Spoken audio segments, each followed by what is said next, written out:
Hello, welcome back. Today I'm going to talk about 3 exercises, very different, for starting a book if you have no idea what that book is going to be. You might not be in that situation. You might have a very clear idea what you're going to write.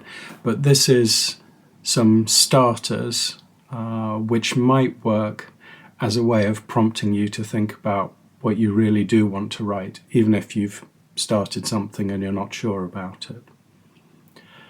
The first one, which I think is quite fun, is to write at least a page describing in great energetic detail exactly the book that you're not going to write.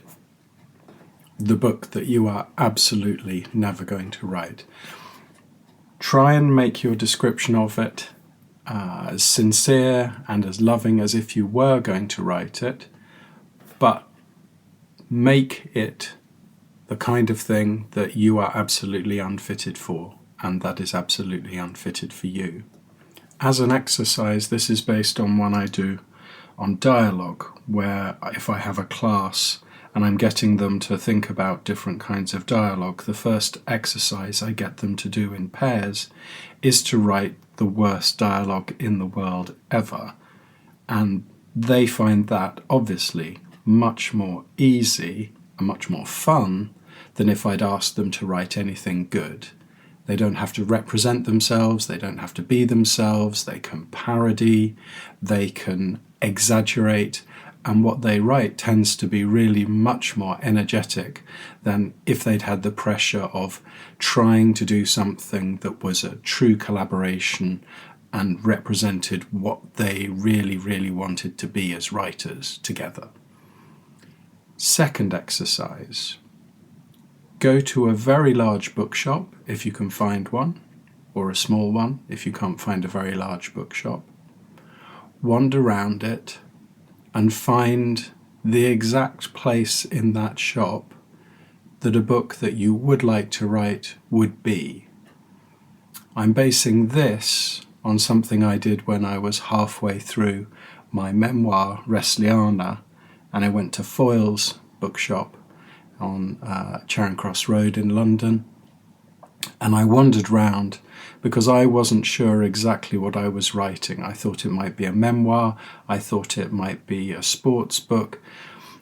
Eventually I decided that what I was writing was a sports memoir by someone who had never really done sport at anything like a high level, and that it needed to survive and be placed in the bookshop under wrestling, and that someone who wasn't interested in me at all but was really interested in the history of wrestling could read that book and enjoy it. In that I was helped by some fairly brutal feedback from my editor, Sam Gallibegger.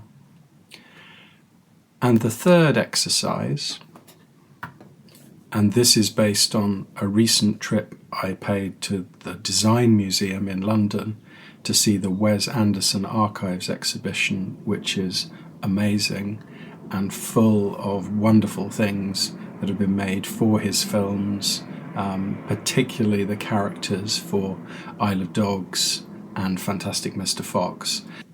Standing nose to nose with little pale Ash from Fantastic Mr. Fox was unforgettable.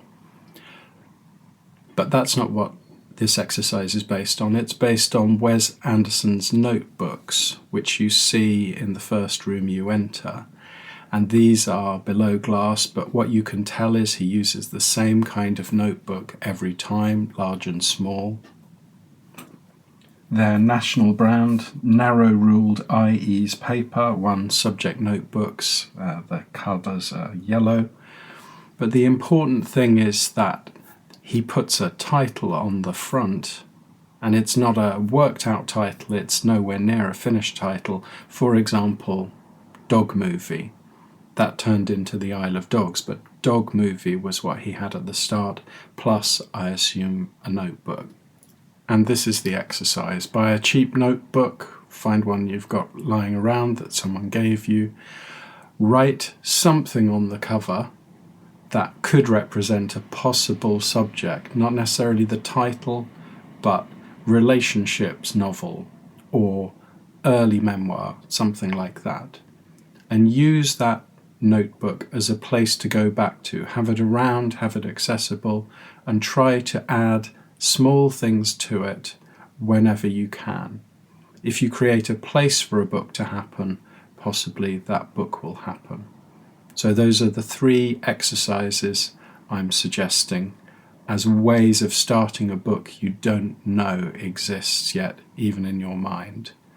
First one, describe in loving detail the book you're definitely not going to write.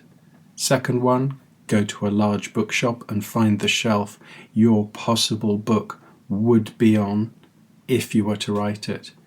And third, start a new, cheap, doesn't matter notebook with a working title on the cover, a title that could start something off if you're lucky. That's it for today. I hope you've enjoyed it. Please like, share and subscribe, and hope to see you soon.